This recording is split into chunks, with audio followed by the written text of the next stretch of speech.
Recording in progress. All right. Good evening, everyone. This is our the Scio Environmental Sustainability Task Force meeting on May 5th, 2022. So welcome, and we'll start with the adoption of the agenda. I do have one slight change with the agenda item with our C's students. We are going to break out into breakout groups according to our working groups. So, and if they're, whoops, Rosa's coming in. I'll wait for Rosa to come in. So when those breakout groups go up, everybody is, you know, if they're, I think I saw one public, welcome Rob Pattinson. You're welcome to join any of the breakout groups. And then we'll come back together again. Okay. Anyone else have anything they'd like to add or modify in the agenda? Okay, could I have a motion to approve the agenda? Motion to approve as revised. Okay, thanks, Bob. Do we have support? Support.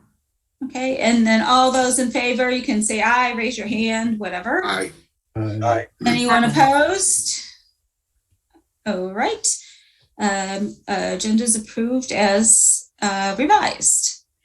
Right, moving along. Has anyone received any communications or correspondence that we should note? All right, seeing none.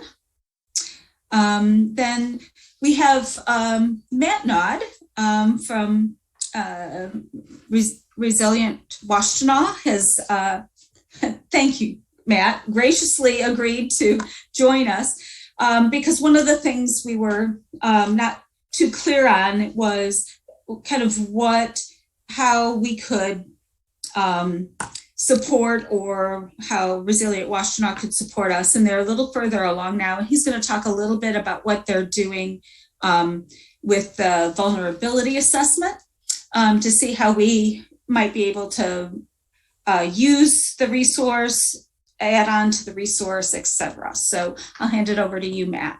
And I think if you want to share a screen, you can share a screen or talk or however you want to.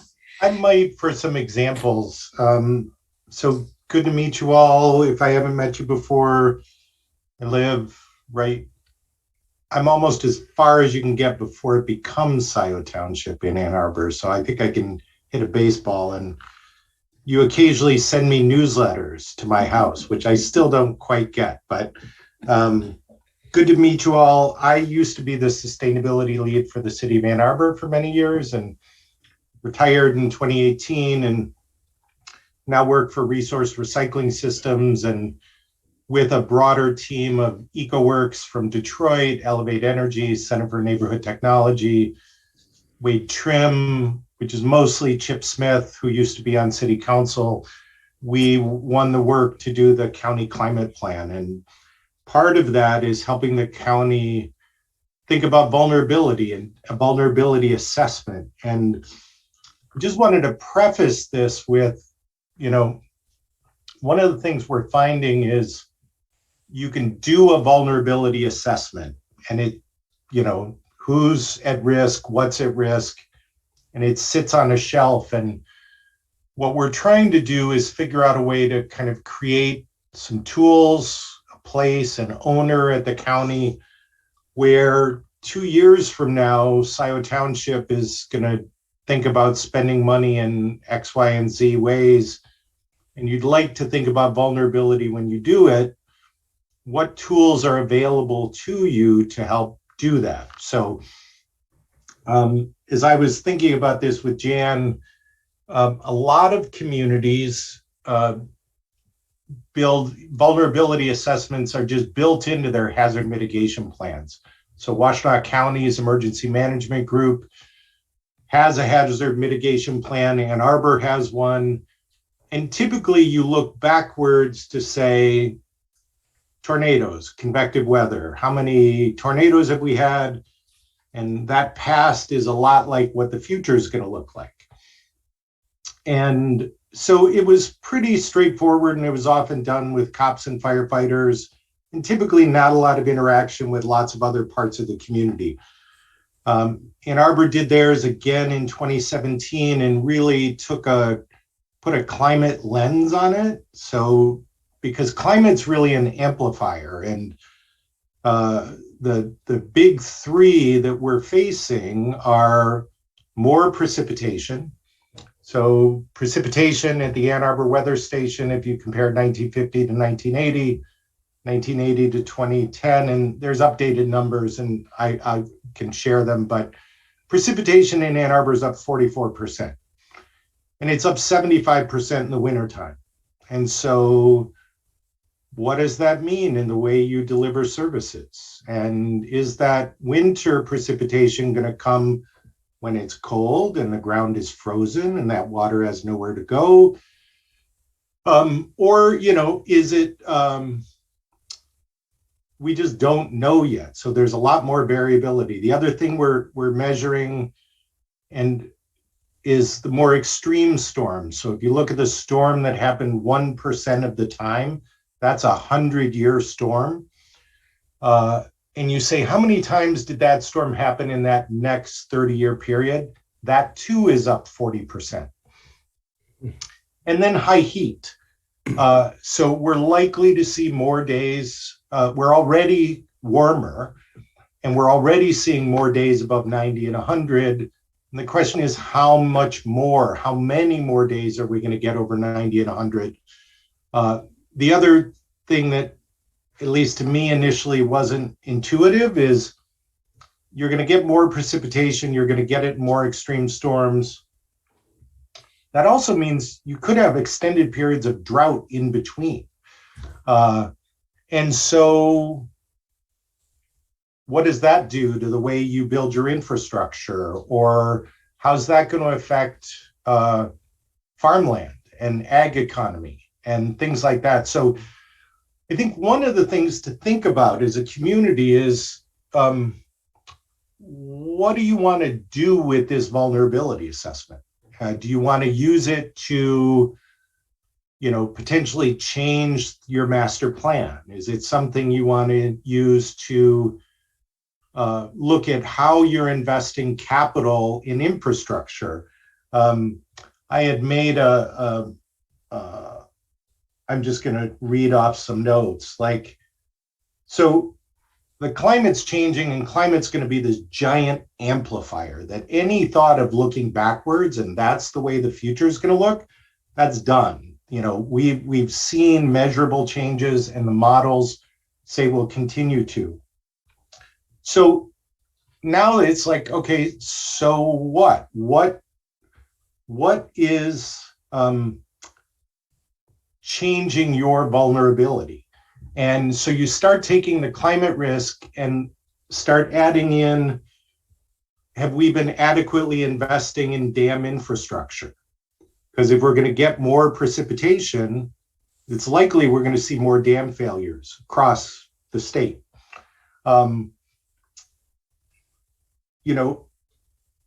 So it just begs the question of what do you think you want to do with this? And I raise this because we recently started talking with Ann Arbor Township about vulnerability assessment. And when you talk to the county, most of what they do is taking care of the poorest and neediest in the community. And so that's really the focus, is where are poor people, and how will these climate changes, the three that I mentioned, differentially affect the neediest in the community. You go to some other townships, and when you start looking at that granular scale, there's not a lot of poverty. And what Ann Arbor Township's really looking at is, what about all the land that we protected? Is that vulnerable? What about the farmers we're trying to support with local food systems and things like that? Is that vulnerable? So when Jan asked me to talk, what we build for Washtenaw County as a vulnerability assessment, there'll be a report that talks about these are the vulnerable parts of the community. These are vulnerable pieces of infrastructure, and the climate amplification is likely to put them more at risk. But I think it's going to be important as Scio goes through this process to think about what are the big assets, infrastructure that you have, whether it's, water, where do you get your water from? Is that I know part of your water system is a municipal service, but you've also got folks on well water. More flooding is likely to contaminate wellheads and likely to flood out septic fields. And so what's that going to do in the community? And so let me just see, I have a couple of more notes. And then the other thing I wanted to kind of touch on quickly is there's a bunch of tools that are out there already. And what we're going to try and do is not reinvent the wheel, because lots of people are trying to keep score on vulnerability. And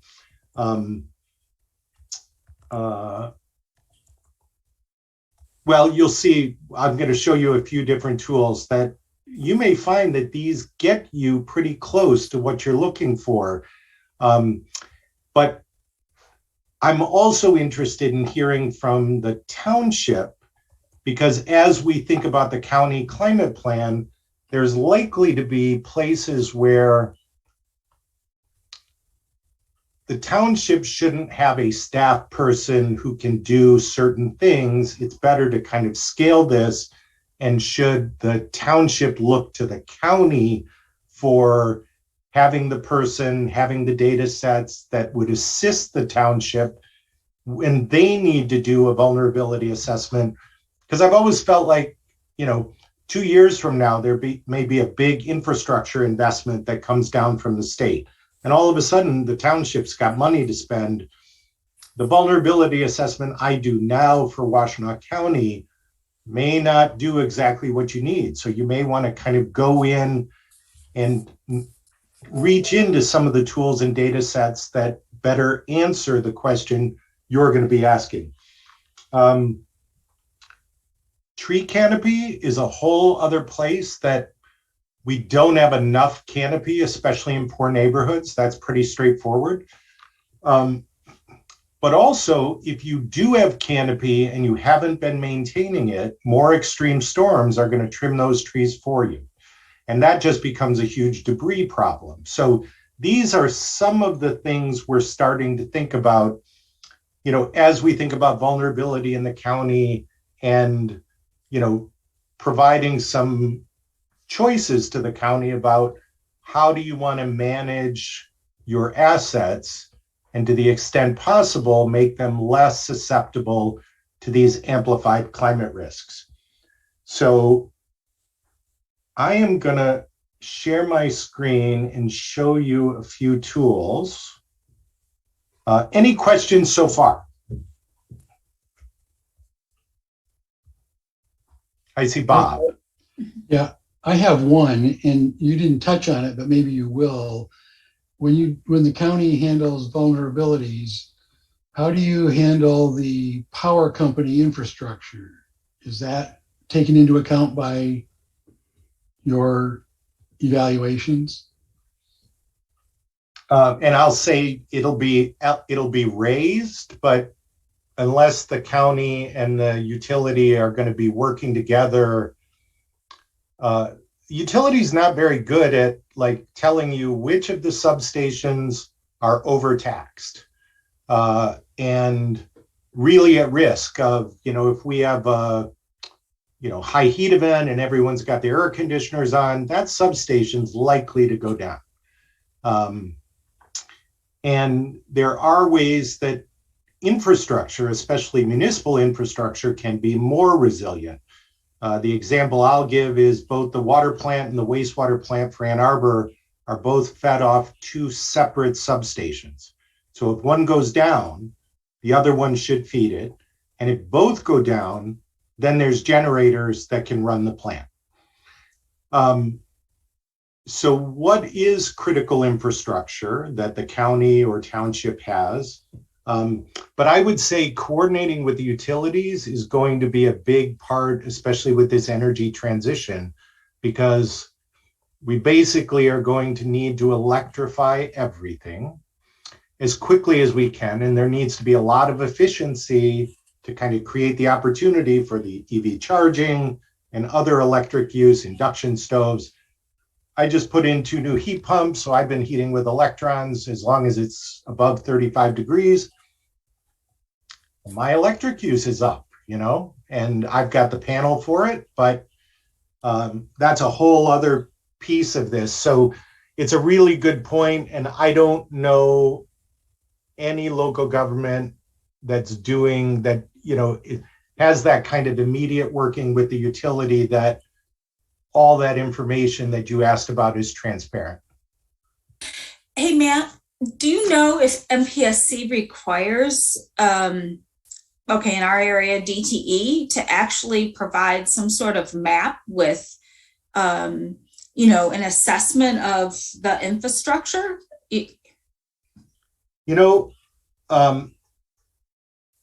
I know Dave Conkle got a map at one point, and it's always, so the short answer is I don't know, but that's a great question. And I think I will bring that up with Hank Love, who knows the utility side of this much better than I do. Rick Bunch is the other resident that if you don't participate, Rick's created a nonprofit called Michigan Maui. And I love the Hawaii reference in Michigan, but it's all about Michigan utilities, Michigan governments with utility interests. And so it's a way for local governments to get together and basically intervene on DTE rate cases when they, try to shift costs from businesses to residents, basically, is a lot of it. But I will find out more, Jan. That's a great question that I don't know the answer to. Because that kind of information would be really helpful for, a vulnerability piece. I think the other thing you mentioned are, well water. We have a lot of people on well water, and one of the vulnerabilities right now is the Gallman plume. Yep. Yeah. And that's something that's pretty unique to, Ann Arbor and Scio Township specifically, and more Scio Township because Ann Arbor doesn't have wells. So, yeah. Yeah, the actual exposure in the city, although it started to show up in the West Park in shallow groundwater, all things that we're told to, Eagle, and I worked on that project for a long time, so I know too much about it. But let me share my desktop. Matt, so, Matt, go ahead. Let me just follow up on Jan's question. This is Tim. Where are you at with the county's vulnerability assessment as part of the plan that the county is working on? Yep. So we've pulled together all the. I'm sorry, Matt. And I ask that because what we do in the township here could be very simple. Layered on top of. It's a mini microcosm of what the county is going to do. So we can use that plan and not have to expend nearly as much energy as the county is going to have to do. Right. And Tim, I don't know if you were here in the very beginning when I was saying part of our goal with the county is also developing a tool that 2 years from now is a living set of data that can be used and updated over time. So where we are is we have gone out and we know where the data sets are. So, and I'm going to show you a few. We just had a meeting with Teresa Gelati because the county's already invested quite a bit in something called the Opportunity Index, where they brought together a bunch of data to look at areas of the county with very low opportunity, and they use this to guide a lot of their investments. And so we're looking at how do we overlay climate risk with this opportunity index that the county already created.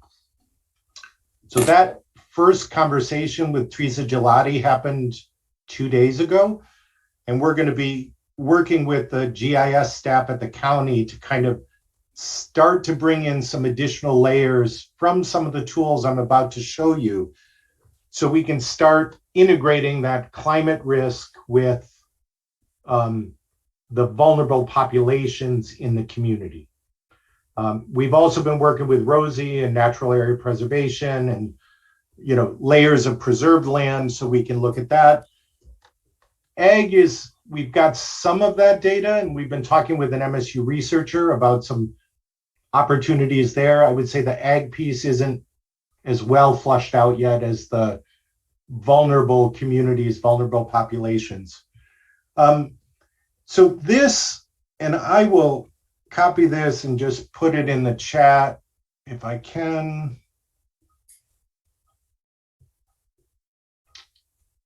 My chat seemed to have disappeared, so I'll put it in the chat when I'm done. This is a tool that actually got built because of some work with Great Lakes cities in the University of Michigan, Great Lakes Integrated Sciences and Assessment Group. It's called Neighborhoods at Risk.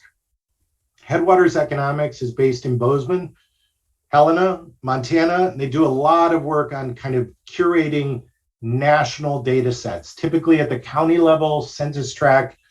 So they had all this great socioeconomic data, but when I was in Ann Arbor, I have really good impervious surface data because we have a stormwater utility and that's the way we charge people.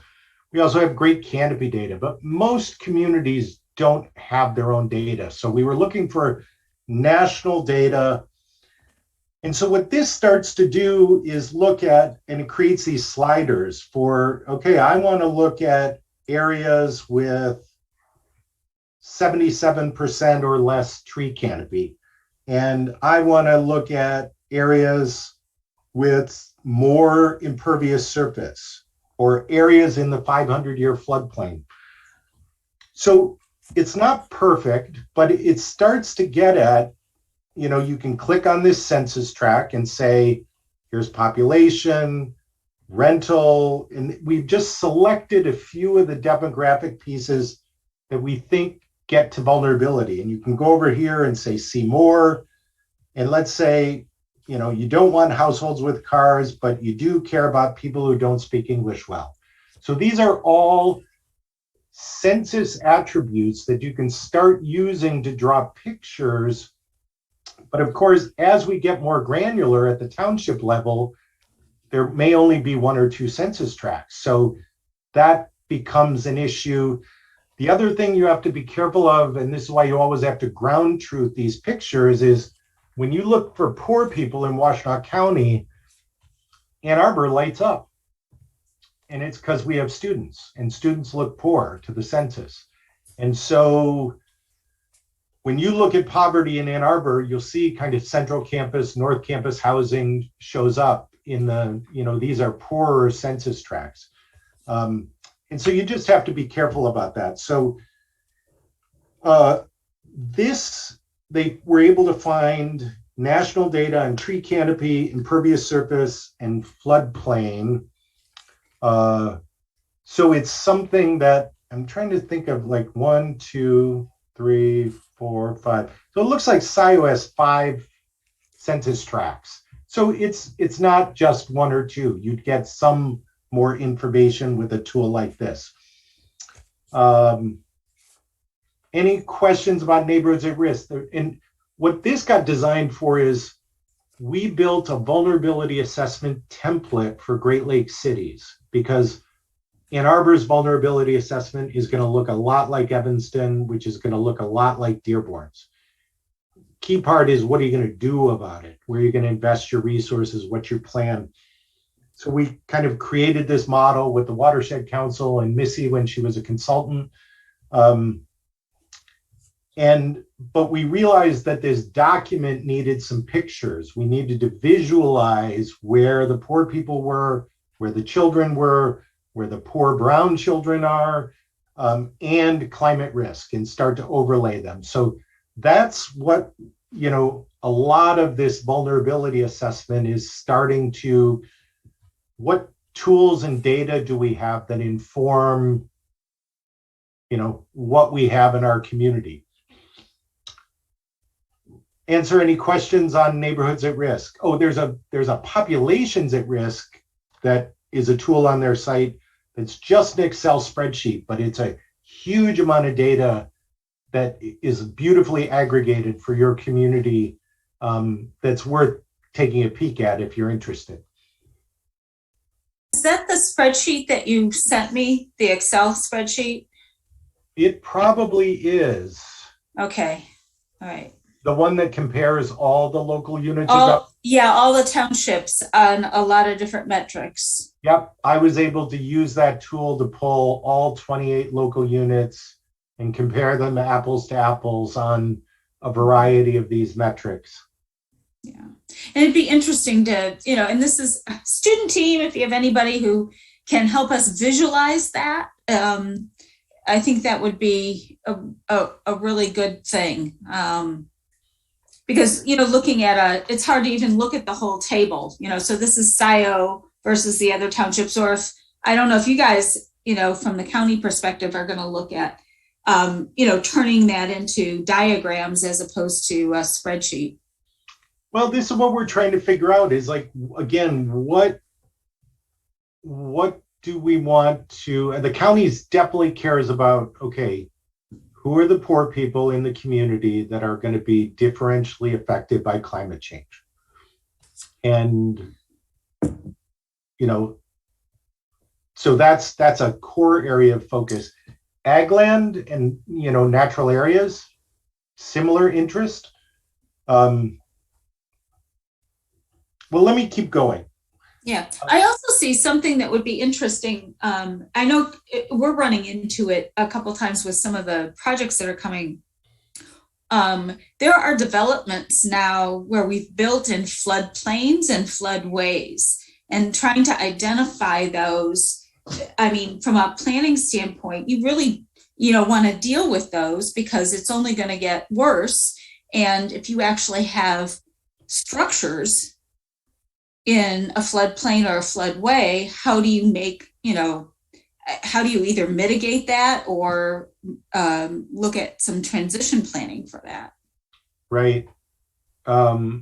Exactly. And Hank's been looking, SEMCOG has some really good building footprint data.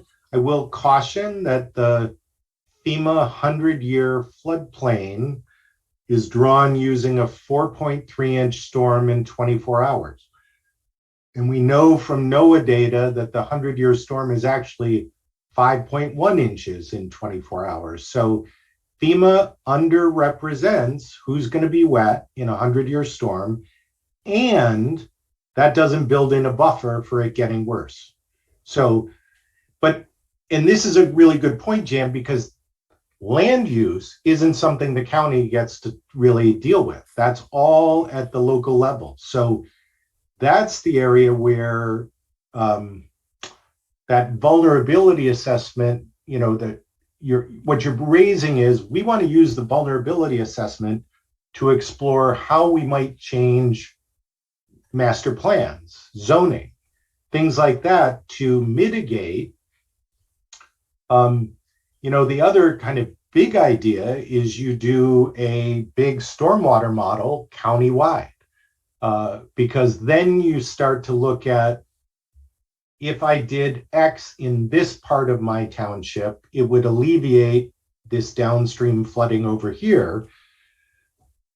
And in a perfect world, what you'd like to be able to get at is, and if Scio Township did something here, it would alleviate the flooding in Ann Arbor. You start getting at that cross-government opportunity. I know Ann Arbor spent $1 million calibrating its stormwater model, but my guess is that would be $1 million for the county to calibrate the stormwater model. Ours, we've got hundreds of miles of pipe, and I think the number of data points, whereas it's less complicated in some way countywide. But that would be something to put up in the recommendations. because right now I don't think we have any tools that look at that cross-government kind of flood insecurity and potential remedies that would get cross-government cooperation. This next tool that we're looking at, and so Headwaters Economics, Neighborhoods at Risk, there's a really good chance we're going to bring in that national climate risk data into the Opportunity Index and the county's GIS layer as we start to kind of tell this story. I'm highlighting this. It's called the Climate and Economic Justice Screening Tool. It just came out. It's beta. It's from the White House, the Council on Environmental Quality, CEQ. The feds have a commitment to what they call Justice 40, where they want 40% of federal investment to be in disadvantaged communities. And it's an executive order. There's more to it than that, but just 40% of what they're spending should be in disadvantaged communities. Michigan Healthy Climate Plan just came out with a policy that mimics that. So state of Michigan's looking at 40% of its investment in disadvantaged communities. And the question is, what's a disadvantaged community? Well, the White House is now saying there are 10 census tracts in Washtenaw County that are disadvantaged. And what they do is they look at whether it has to do with socioeconomics and climate and other environmental risk, environmental justice. So you can see, like, this community, it's disadvantaged and it exceeds the threshold for clean water and wastewater infrastructure, health burden, and workforce development,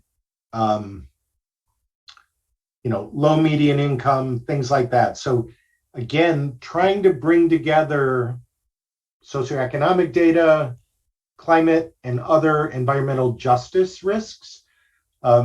I will let you know, you'll probably see the EPA and the state both have these EJ screening tools.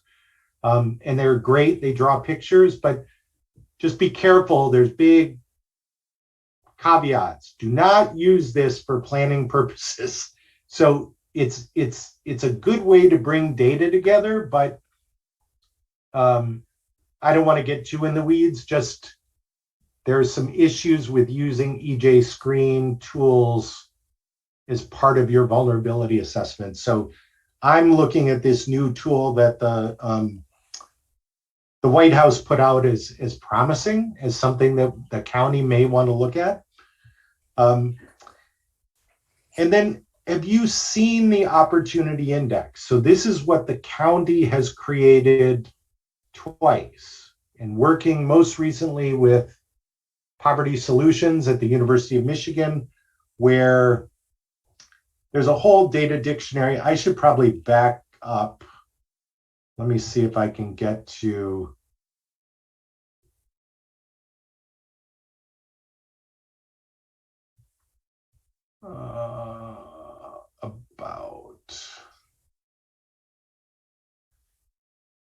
what I think drove the county was the inequality that there's something like a 12-year difference in life expectancy depending on which census tract you live in the county. And so wanting to recognize that and say, how do we pay attention to the inequality in the county? And I don't know all the back end of this, and this is just where we're starting to kind of build our deeper understanding. But if you go to the index and you can open it in a ArcGIS viewer, and you can start to look at those areas that are very low access to opportunity. And in this case, it highlights low opportunity areas that aren't just in Ypsilanti or Ypsi Township, that there's rural parts of Washtenaw County that have low opportunity. And so how do we think about that as we think about, okay, these are disadvantaged, under-resourced parts of the community, and climate is going to probably have a differential effect because, so many of these metrics, it's just measuring poverty. And, if we could alleviate poverty, we would alleviate a lot of the risk that folks are under. So this is the other tool that the county is invested a lot of time and energy in. And so we're looking at ways of taking this tool, the Opportunity Index, and trying to build in climate risk as part of that.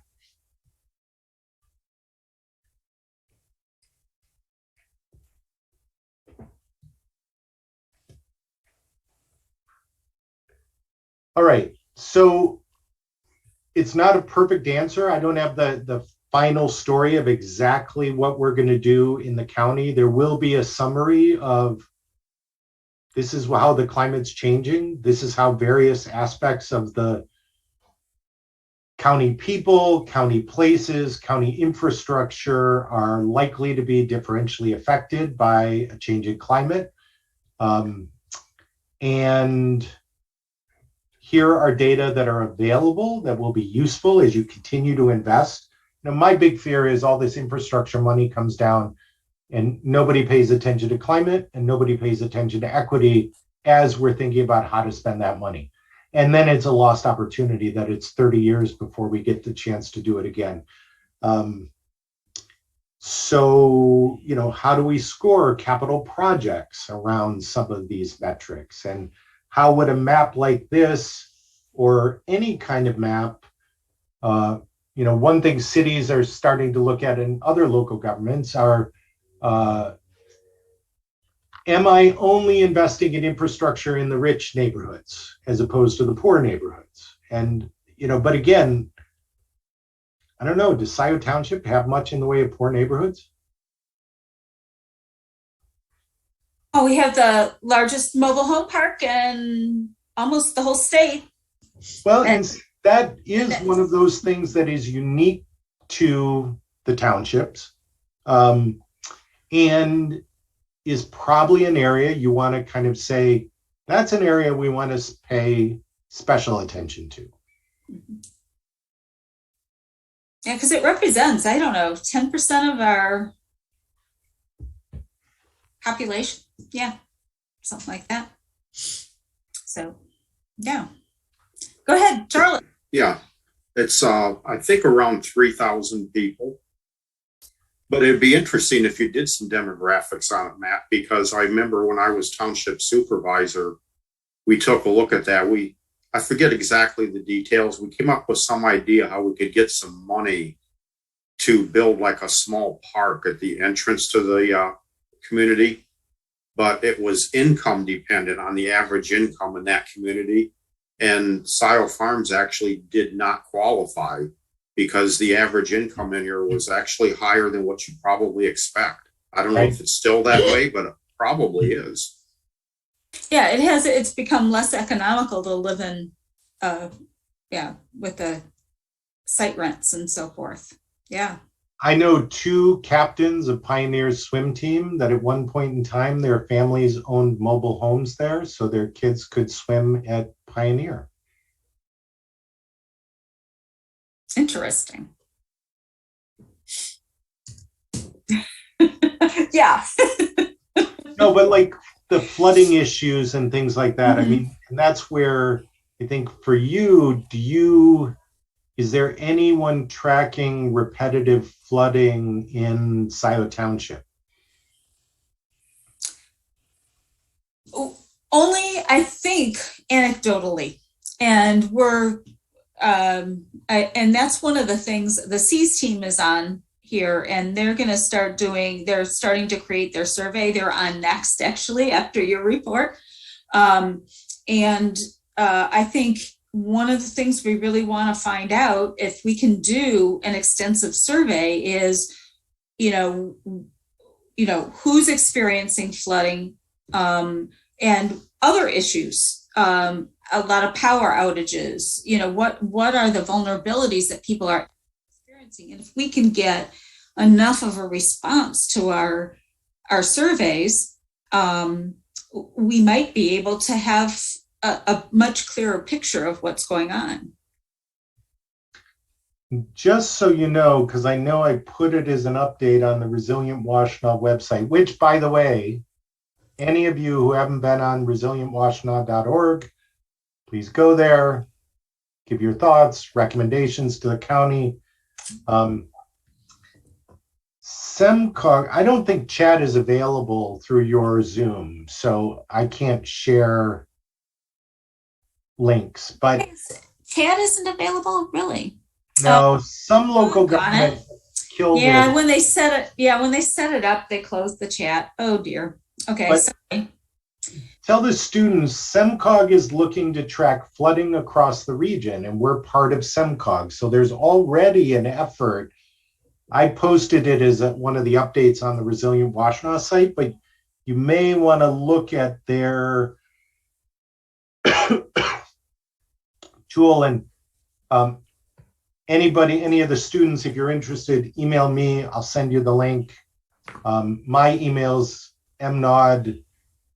The easiest one is mnod@recycle.com. Mhm. MNAUD at Yeah, recycle. and Matt, if you could send me all the links that you showed tonight, I'll send them to Kathy and we'll put them in the minutes too. Okay. That'd be great. So I hope this has been helpful. And the other thing I would put in the vulnerability assessment is it's often good as a process. It's good to find those people in the community who need to be paying attention to climate risk, demographics, the economic impacts, if it's ag land, tourism, forestry, because there's kind of a process you can go through thinking about these risks and talking across departments that I think adds significant value. Ann Arbor, when they updated their hazard mitigation plan, and I have no idea when the county, like you would all work through the county's emergency management system. Ann Arbor actually has a separate emergency management program that they can go straight to the state and they don't have to coordinate through the county. They do, but they don't have to. But I don't know what the county is doing in terms of hazard mitigation planning and where climate fits in that. We just haven't had that conversation with the emergency management folks yet. But that might be a conversation to have with your public safety, folks, is how they're coordinating with the county. And actually we have Chief Hood here. So do you have any questions for Matt, or do you want to, I know Garrett couldn't come tonight, so you're I think the key rep. Jackie, I think you're in that area too, but go ahead. No, I'd been reaching out to Ben Panett to try to get him to present at one of these as well, or at least have a conversation too. But yeah, generally anything we need that we can't handle locally would be handled through county emergency management. Right. It sounds like their responsiveness is, well, at least to things like this, are not real responsive, but they may be busy doing other things. And I just don't know. Ben was participating as part of the internal county staff group steering committee. So. Okay. Well, any other questions for Matt?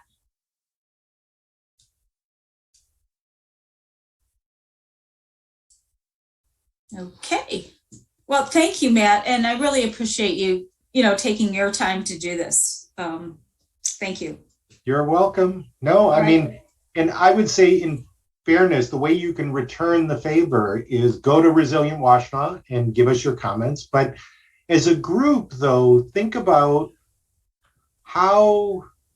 what are those things that really don't make sense for the township to be doing at a scale that maybe at least, you know, some of the willing townships want to work together on, let's make sure this thing's available at the county somewhere so that we can each tap into it those few times a year we need it. I think like an energy concierge, Missy's got that going with, like, if I need to find out where to go to get help with heat pumps, there's somebody on staff to do that.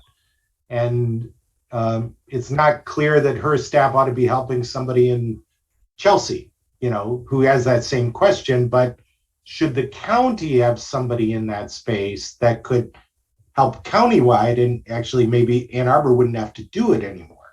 So I think these are some of the things that as we look to making those significant transitions, how do we scale this and how do we get the communities working together? So would love any thoughts on that. Okay, thank you very much. Right, we're gonna hop on to our C's team, and why don't you go ahead and you know, kind of talk through what you need from us. And I think we're gonna also do some breakout rooms so you can have some discussions with the different working groups. Yeah, so I can jump in and kind of give an intro to what we're doing. I'm Anna. I haven't been to these meetings yet because I've had class all semester during this time, so it's nice to be here to meet you all virtually. So yeah, really what we'll be doing is just making sure that everyone has a sense of kind of what our game plan is for the summer in terms of community engagement, so y'all know what's going on. And then the other key part of our discussion is really gauging from you all in each of your working groups what aspects of your framework you're really most interested in getting community input on, as so we can use that information to kind of inform the creation of our surveys and our interview questions. So those are kind of the key pieces. I would also add as a reminder, I think Jan mentioned this, but any members of the public, you're welcome to just join whichever breakout room you like. And a final note, so we're having this discussion now as we're developing these initial drafts of our surveys and our interview questions, but all of the working groups will have another opportunity to provide input on those first drafts. So we'll share those with you in a couple weeks once they're ready to go, and you'll have another opportunity to provide any last notes on those. Yeah, so with that, I think we can go into breakout rooms. Jan, I'm wondering if maybe we could just do like 5 breakout rooms and have them numbered based on the order in the agenda, maybe? Actually, I created those so you guys can awesome. By group, and so you can, you know, select your group. Perfect. One thing I'd like to add is what this group is compiling is, it dawned on me that the township has no community engagement framework as a whole. We don't register HOAs, we don't have an email list, we really don't have any form of communication other than our website and the newsletter that goes out quarterly. So one of the things that these folks are doing is we're trying to build a framework for ongoing community engagement in the county. So each of you have a network, and we are looking for each of you. So Charlie, you have, I think, a Facebook page, and you have a network in Scio Farms. We're going to use you as a Scio Farms contact. Dana, you have some outreach to farmers, as does Tim. Both of you are going to be on the list as outreach to farmers. So everybody in this group has some sort of network. So what the C's team needs you to do is identify your network and who you can reach. We don't have an HOA in our neighborhood, but I have a pretty good email list. So I'm going to be sort of a contact. So we really do need, and we want to have that kind of outreach and ongoing community engagement in this township, because it isn't going to be just for this developing the plan, the goals. It's going to be, how in the heck are we going to implement this? So this is going to be something that's going to be really critical going forward. So think about that. You all have a network, and let's, join them together and be able to communicate through it. So anyway, okay. So breakout rooms are coming up, and I'm opening the rooms, so you can go ahead and does that come up and you can choose? Yeah, and Yep. Jan, quick before we go into breakout rooms, how long are you thinking about we have for this? Let's try and do it in like 10, 15 minutes. Okay. It's already 8 o'clock. I think what we're going to do with the agenda, is we have to do a little public comment when you come back. And then I think we're going to try and work on that emergency declaration. And then if there are any highlights that any group wants to report on, we'll do that. So, all right. So you should be able to go down and decide what group you want to be in.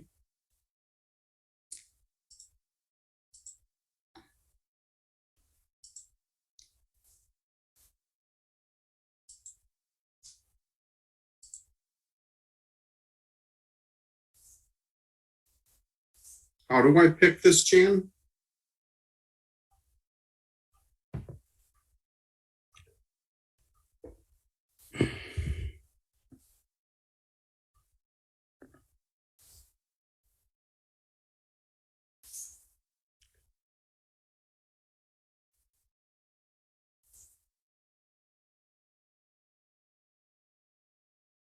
Oh, yeah, thank you.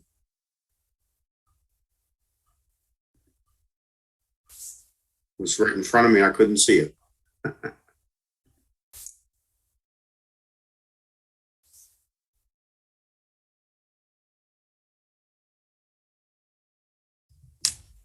Here we go. Hi, Dina. Hello, how are you? Everybody's there. Woohoo! Oh, good. Awesome. All right. Hi, everyone. So yeah, my name's Zoe. I am one of the C's Masters students working with you guys. I'm usually in the ecosystems one with Whitney. But since Alicia usually has 2 working groups that she works with, I'm taking over this one just for today. Or not taking over, that sounds great, but yeah, you get it. But yeah, so we were just gonna kind of talk about what our plan is this summer briefly, just like broad timeline, and then try and get an idea of what your top priorities are within your framework. We're really trying to have 5 survey questions per working group.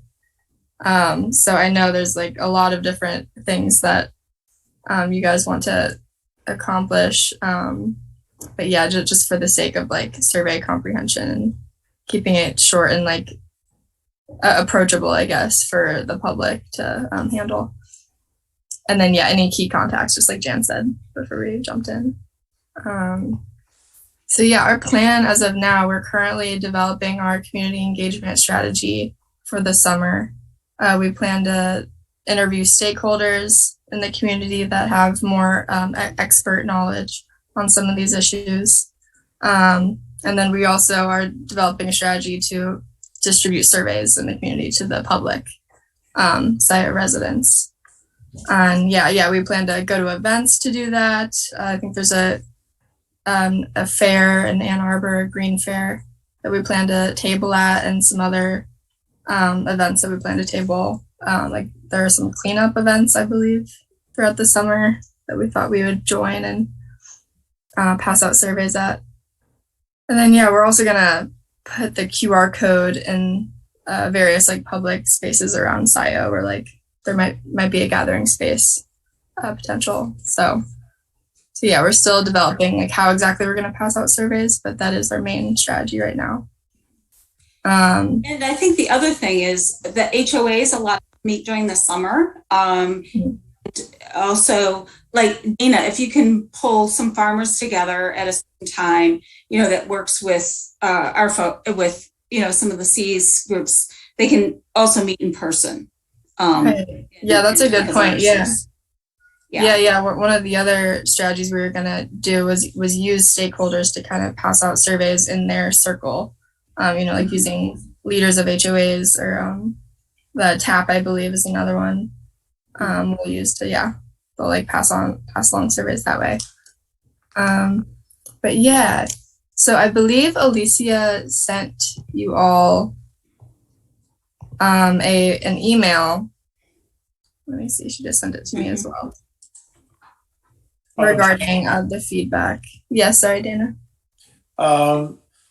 When you did a survey for the master plan update, how did you reach the populace? Was it general mailing, just social media, or what did you use? Oh, it would, Dana, I look back at, okay, so our planning consultant does the master plan, right?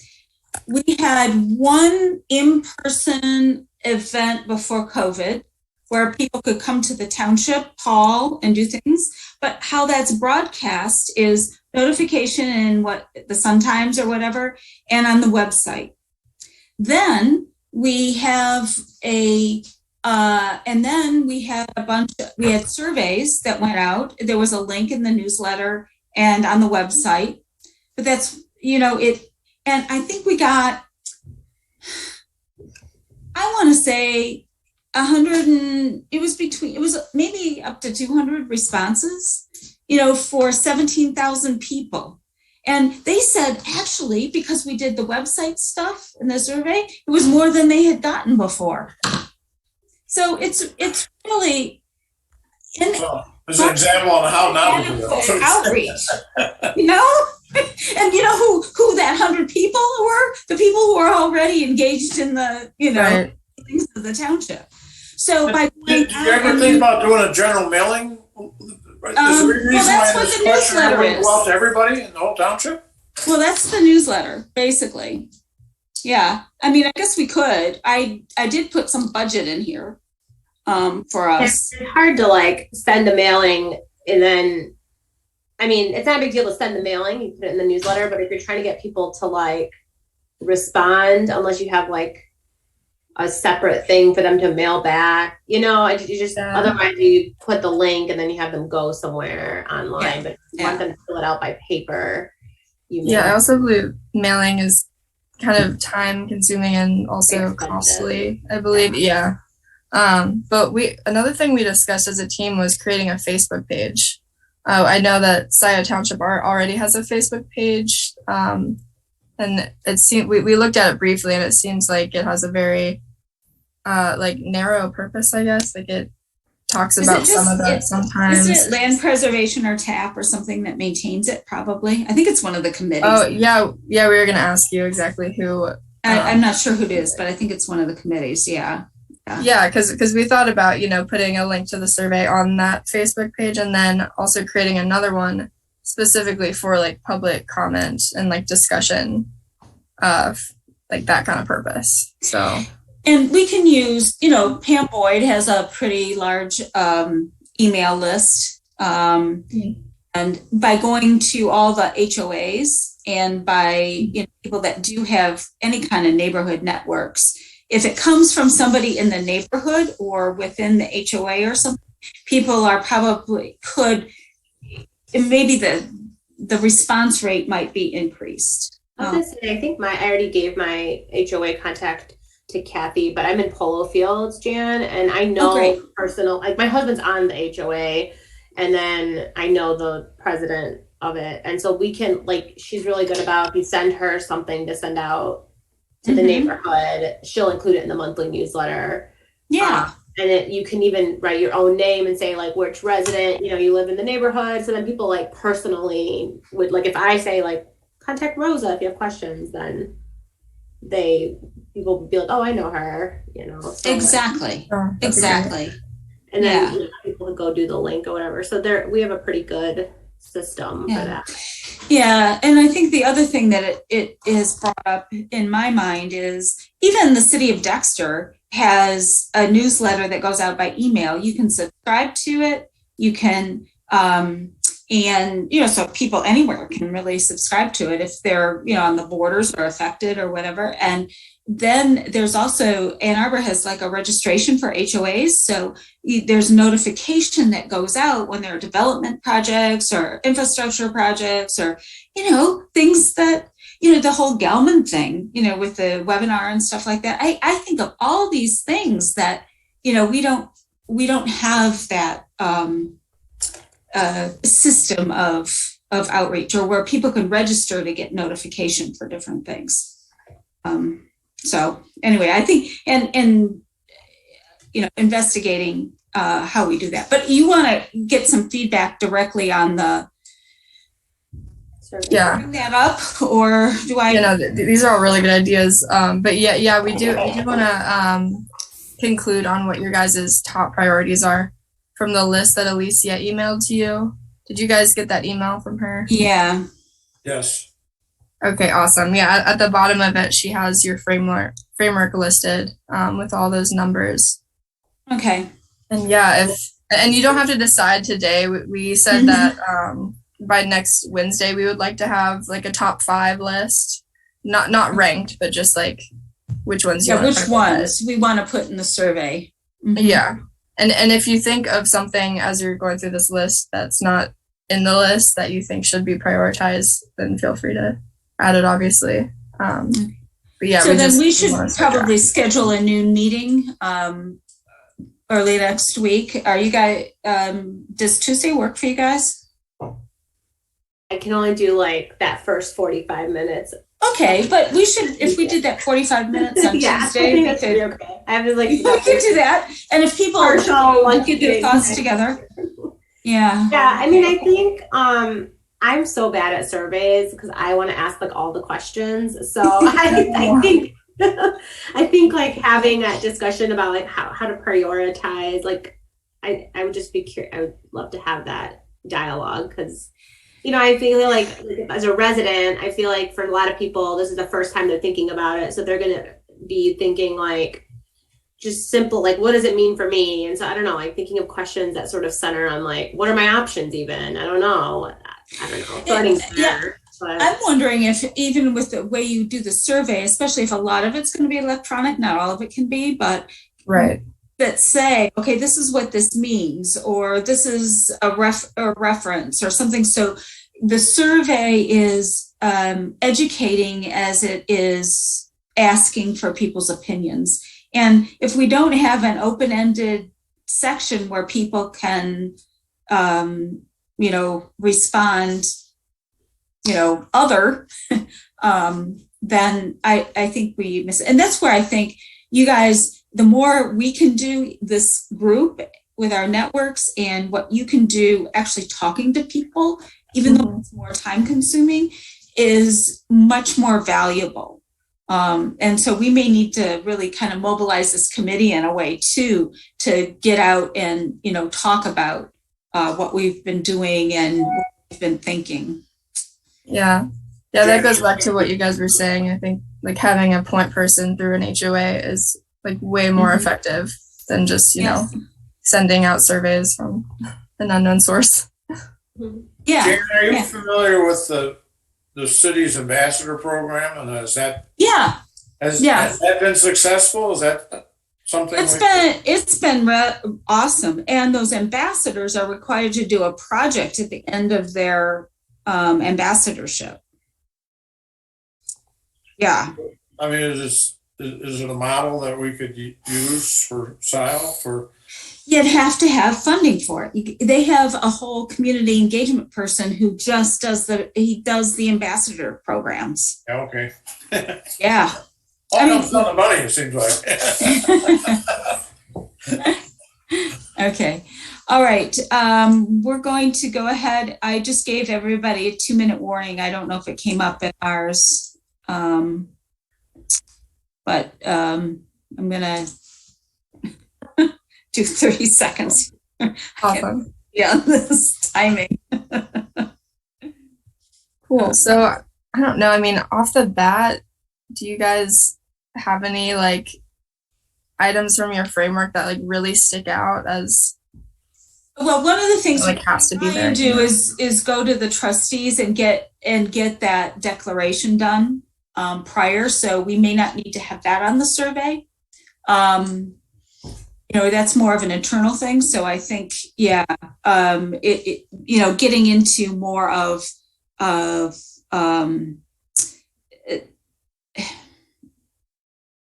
this building strategies and policies and development, I think is probably where people can sink their teeth into that kind of thing. Right. Yeah, I think the other thing I was thinking about was like thinking about the stuff that's like township facilities and that kind of thing. And then what can residents do right. And township facilities, we don't want to have in the survey really. I mean, right. Yeah. So kind of really like for people to understand what it means to them. Like, and I don't know. Yeah. And on that list, it's hard to kind of pick out what those are. But. Yeah. So we may have to, as we craft those questions, I've got to close the rooms and get back. Okay, here we go.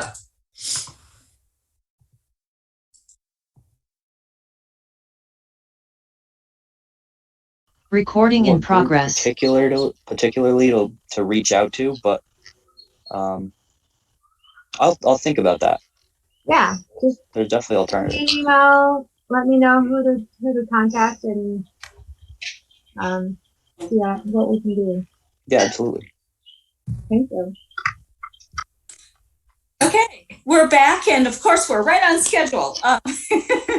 So let me pull up our. So if all the working groups could make sure whether you need to convene to give feedback or give feedback individually or how you ever want to do it by Wednesday, so that the team can kind of work on their surveys going, that would be great. So I'm going to open it up now for public comment. I think we have one public here. Rob, do you want to say anything?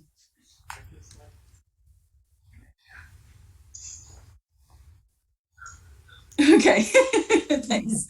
It's always good to have public. Okay, so the next thing is the carbon resolution drafting.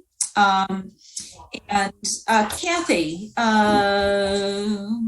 Yes.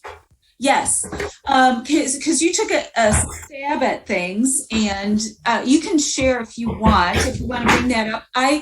We sent out, and I know it wasn't very far in advance, one that Washtenaw County did, how that might shape up if we wanted to be, similar to that. Kathy took a stab at doing one for Scio, the Ann Arbor Township one, which is not a declaration of emergency, but it is a resolution to do some specific things in the township. So Kathy, why don't you go ahead and walk through what you did, Okay. and then we can give some feedback too. So I just wanted to give a range of things of what different jurisdictions have done. Sure. Can you see it now? Is it up on your screen? No. It's not. Okay. I thought I shared it. I must.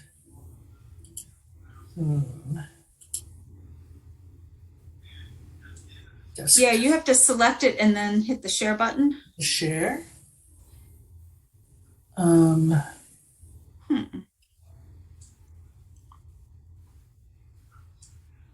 Because it's Doesn't seem to be doing. I seem to have problems with this every single time.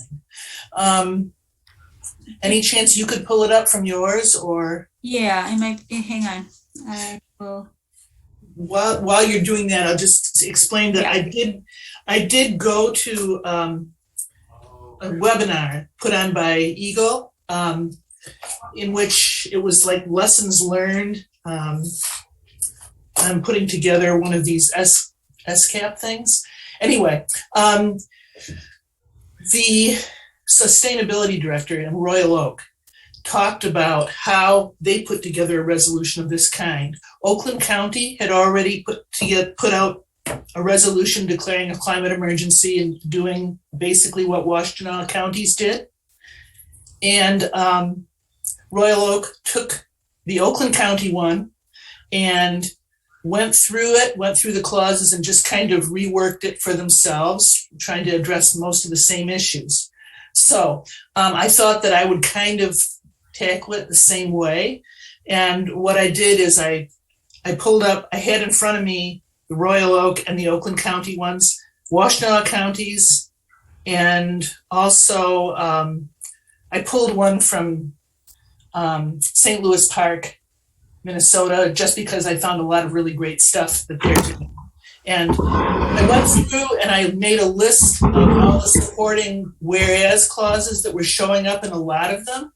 So what you see here, it says whereas clauses. These are possibilities to use as reasoning support.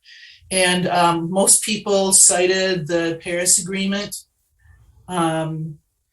also the recent IPCC report, and Washtenaw County listed the hazards from climate change, as talked about today. At least one mentions the relationship with a sixth mass extinction, addressing environmental, social, and economic issues. You can see going through, and these little things afterwards in parentheses, like OC means that's Oakland County. That's where I would go to find some wording and kind of paraphrase or whatever. So these are all the things that I would use as at maximum, I think, for whereas clauses. And then the resolved clauses, I think what we wanted to have is to declare climate emergency. We wanted, now I was thinking about it in terms of this is something for the Board of Trustees to vote on. So it would be phrased a little differently if it's Planning Commission. I wasn't quite sure how that was going to work. But Scio Township committing to address the issues, committing to the carbon reduction goals that Washtenaw County had, committing to take a leadership position by sharing experiences and learnings, directing the Planning Commission to develop the whole plan that we've been working on, and committing to be mindful of social equity, health and wellness, and so on. And then just kind of a statement of joining with the county, the state, and the nation and the rest of the world to mobilize things. So then I went through, so that was my kind of outline. Then I went through and started to write what I would write. And I basically wrote the first couple of whereas clauses as a first draft, and first four, I guess. And then Alicia jumped in and added some information from a Fremont, California resolution that she felt was appropriate to help support our views here. So I haven't looked really closely at those yet, but she popped those in today.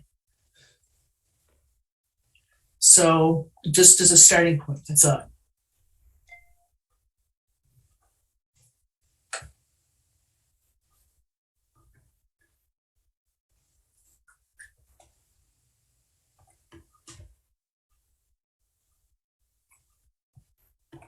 Does that seem an appropriate approach to take?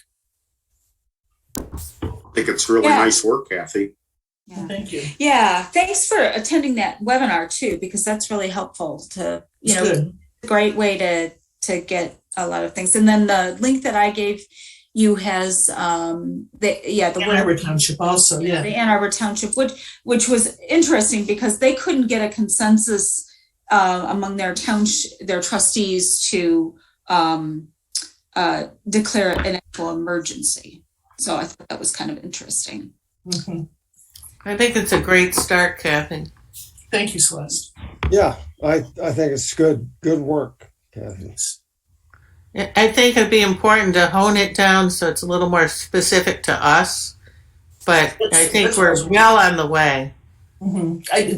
That's one thing I wondered. Is this is kind of everything in the kitchen sink? Do we want to hone it down and make it a shorter, more focused kind of thing, or do you want to have all that support in there? I guess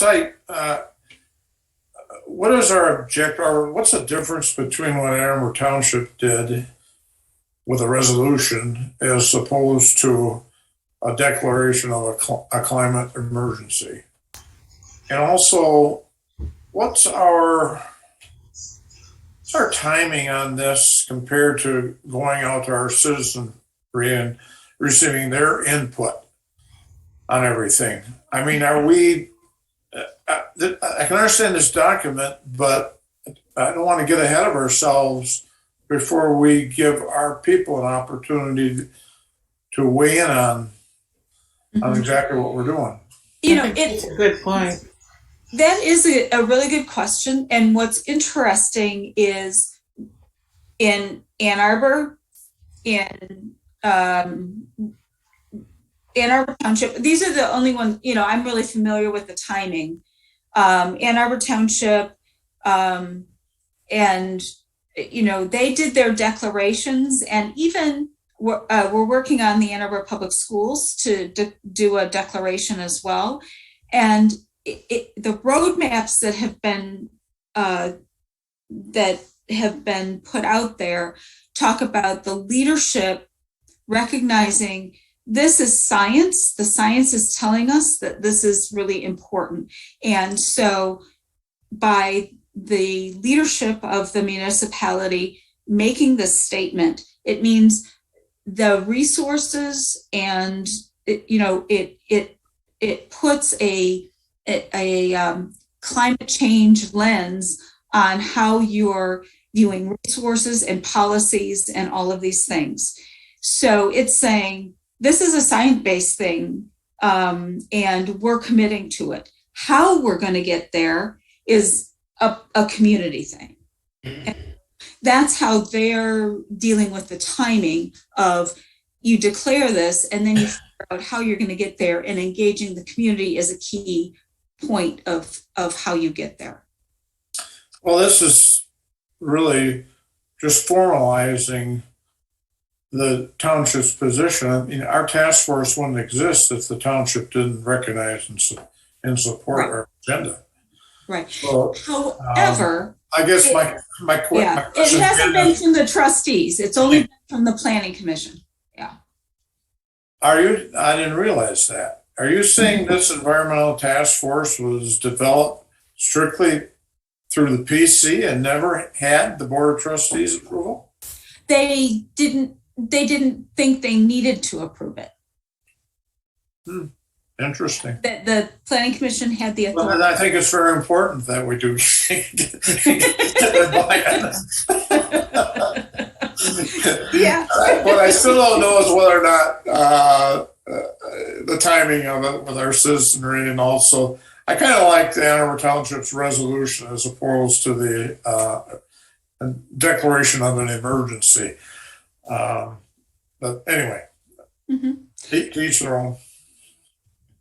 I want to also say that the declaration of the emergency, I particularly took that from St. Louis Park, Minnesota.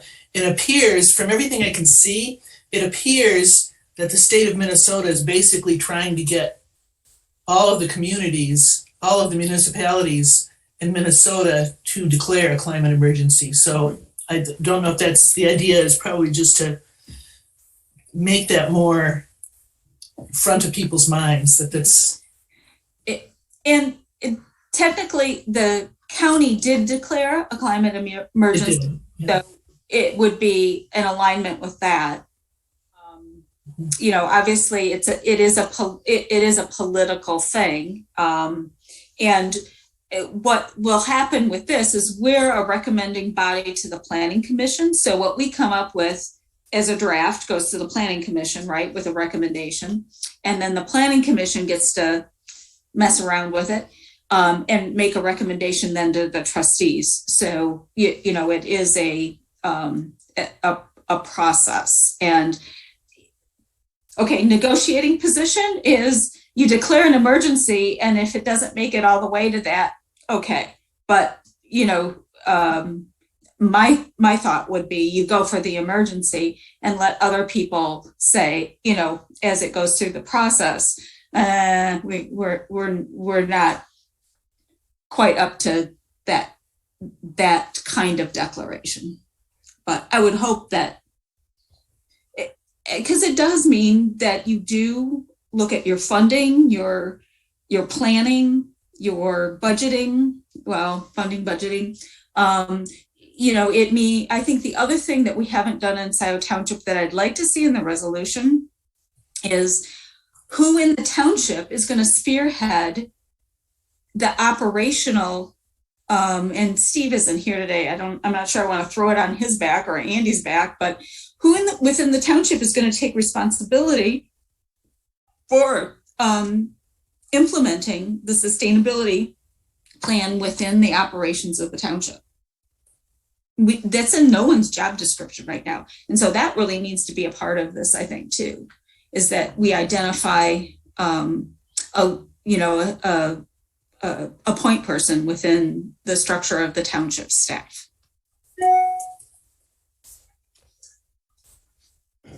Right. So the planning commission, it seems, would need to ask the board for a resolution, and that resolution would be,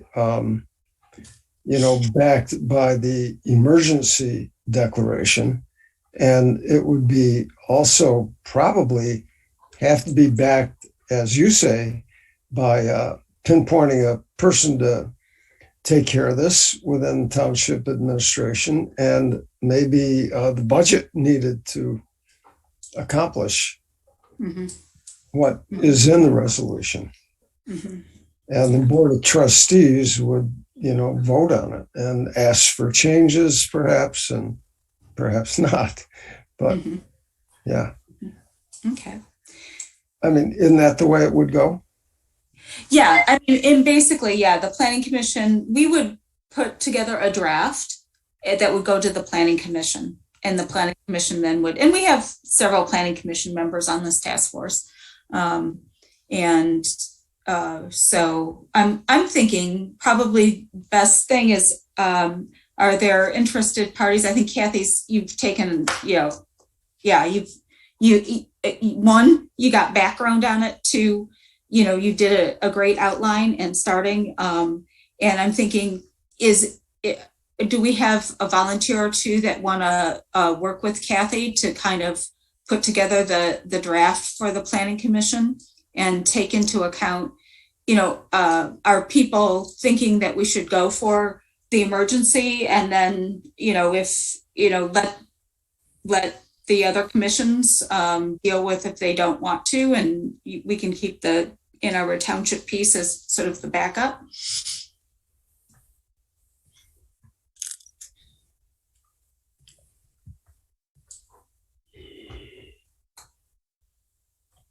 I'd love to have let's see, we've got, is Jackie still here? Did she have to drop off? Kathy? Jackie. She's our trustees rep. Okay, yeah, she probably had something going on. I don't know. Bob, do you have any interest in helping out here? Well, I could. Yep. Dana, did you have some interest? I'll help out, Kathy.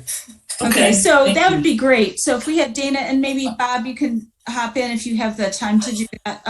I'd really love that. And then maybe we can then email it around and have people, if it's, the Google document, we can just say we're ready for people's feedback and comments on it, and do it through the Google document. Can I ask one more question? What's your timing on this? Yeah. What are you hoping for? I'm gonna talk a little bit at the planning commission on Monday, that we're working on drafting it, and get some feedback, from the planning commission on, key pieces of it. And then hopefully, by the end of May, we could possibly put something out there for planning commission, because then it's going to have to go through the trustees, and depending on the length of their agendas, we don't know when it would come up. Okay, so you would hope to have something in before this group meets again. So to get what you're suggesting, to get input from the group, is we'll put it on the G drive or something and people can comment on it. Yeah, I think that's good. And then we can always, if we need to, say, and I know there aren't meetings on the calendar, but June 2nd would be the first Thursday in June. And so that might be, we may need to just focus on that at that meeting, and get it out. And then Planning Commission would be, let's see, June 14th, 13th, sorry, June 13th, Planning Commission. So that's time to, get it, on the agenda and so forth. So maybe our goal should be to finalize that at our next meeting and have it on your agenda on the 16th, or whatever you said it was. Or the 13th, yeah, for Planning Commission. Right. And then I forget when, I think trustees probably wouldn't get it on until maybe the 28th, but it would be in June, so that would be good. All right. Okie doke. One other question or comment, I don't know. The idea of having budget figures in place and a point person within the township, I'm wondering if that should be within this resolution or that comes later when we put the plan into place. Good point. It'd be good. Look at the other plans and see if any of them identify. And I'm pretty sure they don't. I'll look. They don't.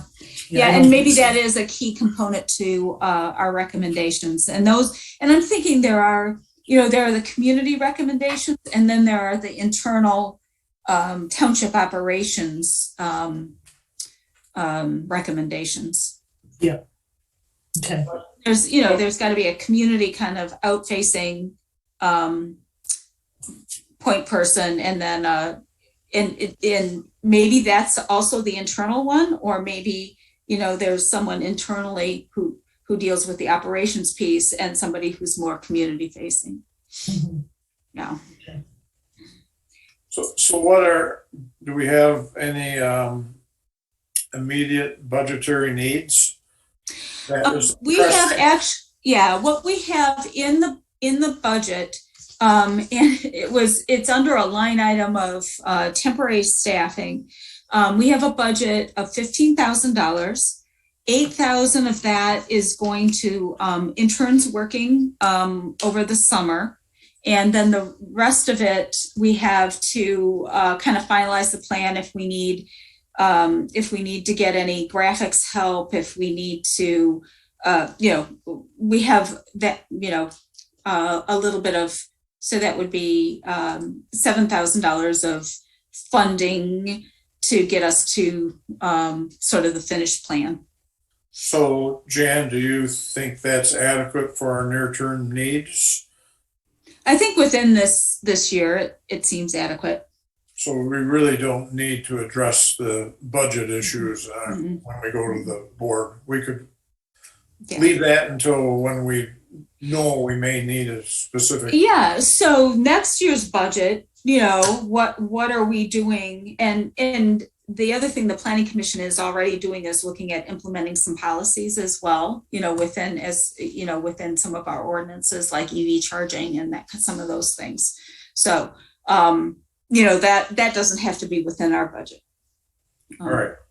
Good enough. Okay. I'll be in touch with you guys. All right. Kathy can drive it. Yes, she's a driver. Thank you, Kathy. All right. We're okay.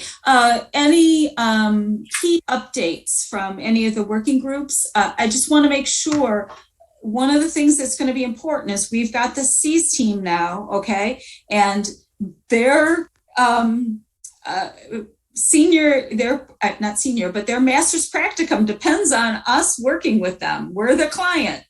And so each of the working groups has a C's member to work with.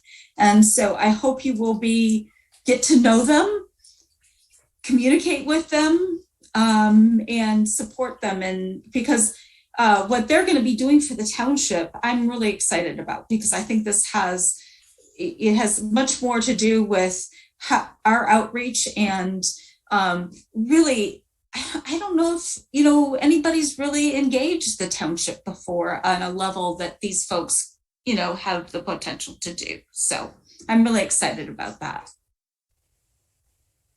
All right. I just lost my Word document here. We're still looking at your screen, Jan. Sorry, I'll kill that. That's probably why I can't get my Word document up. All right. Okay, so any key things that any of the working groups want to bring up? I just had a couple of quick things for materials and waste. One of them is that Jeff Jackson participated in a recent cleanup event, a trash pickup event along Jackson Boulevard. And he had some things to talk about that, the good, the bad, and the ugly.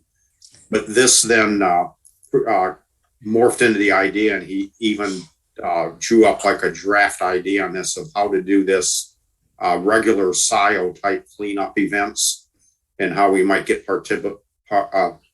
public participation in those events.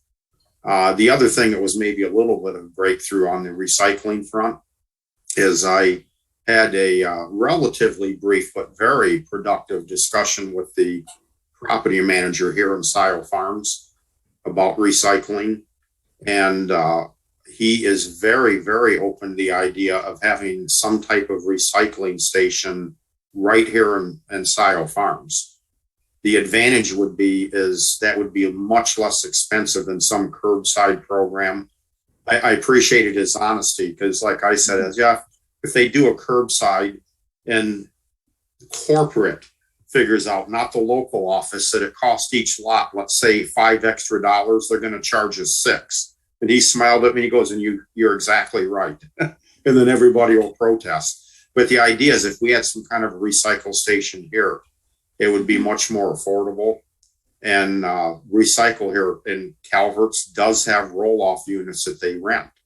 So I think this is something that's very doable. It's just a matter of me getting the two parties connected and see if we can work something out.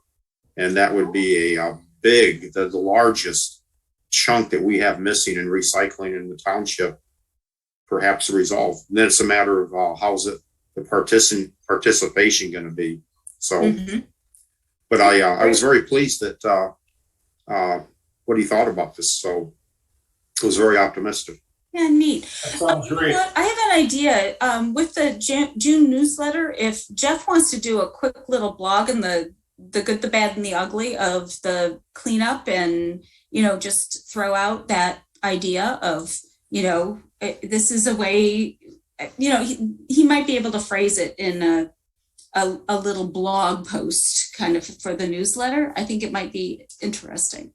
And we have reserved 1,000 words, so we could use that as part of it if the C's team can, condense what they're writing, give Jeff a little space. Yeah, Bob.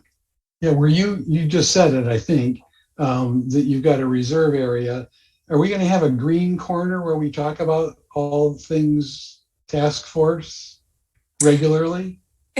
Well, right now we have that 1,000-word piece. Yeah. And the last newsletter was kind of devoted to Resilient Washtenaw to give them a little bit of a lift. So, but this one's going to be back on Scio, and the C's team is actually going to help us create the text. So, but doing something on the cleanup and building on that around waste and materials, just a little bit would be good.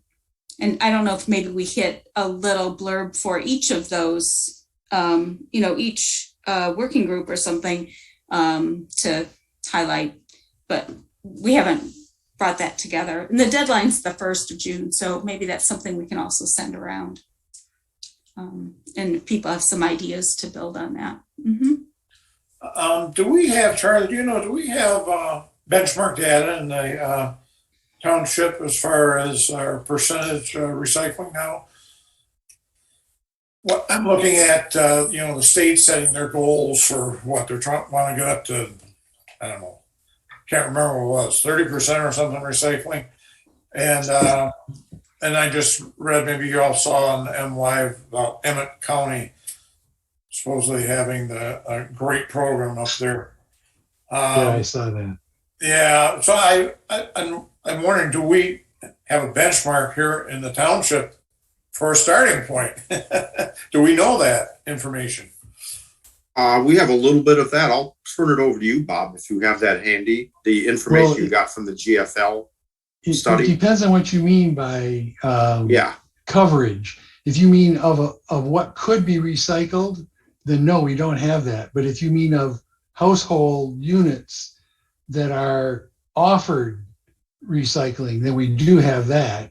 But we don't know how much is being taken advantage of. Yeah, well, when they say that Michigan's way behind other states in recycling, we only recycle 11%. Right. We don't have that number, Charlie. We don't have the number that's is that number available? So we have a benchmark that we can start with? You know, it would be good to see if that's in the GFL contract at all to track the statistics. I don't think it is. I've read that contract and I don't believe it's in there. I don't think it is either. I'll look again, Jan.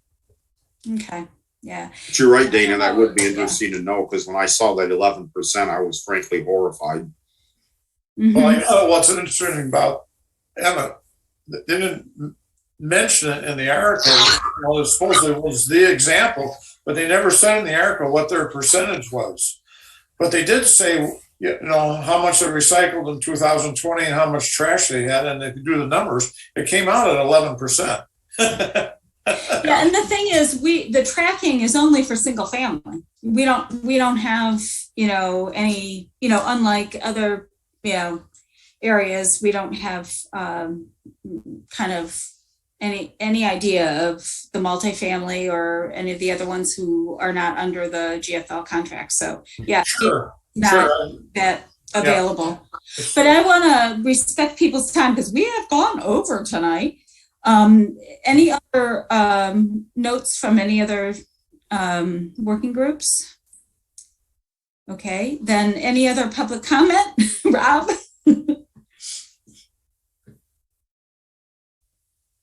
Okay, thank you. Then we just have the approval of the minutes. So Kathy, thank you again. Does anyone have any revisions, additions to the minutes from our April meeting? Seeing none, is there a motion to approve as submitted? Bob. So move. And seconded by Celeste, right? Yep. Any other discussion? All those in favor? Aye. Aye. Signal way. Any opposed? All right, minutes are approved. Any other announcements? All right. Our interns are going to be out at the Jackson Cruise, talking to people and raising the issue of surveys. So if anybody else wants to walk the cruise, I'm sure they'd love to have some task force members. So maybe think about doing that. And I haven't done that before, so it might get me out. And I always try to make it down to the cruise. Is the day of the cruise. So, and June 10th is the Green Fair in Ann Arbor. So, you know, you can really get your fill of green stuff and cars at the same time. Yeah. All right. So any other announcements? Okay, then thank you all for extending the time, and thank you, C's, for joining us. Is there a motion to adjourn? So moved. All right, moved. And is there a second? I'll second it. All right, second by Dana. Then all those in favor? Yay. Aye. Hey. All right, and I think we're going to get like spring, summer soon. So can hope. Next week. Exactly. So enjoy, everyone, and thank you so much for your time and Thank you. good work that the Seas folks are doing. I mean, they've really got a good plan together, and I think we can build on it. So really thankful for your work. All right. Good night. Thank you. Right.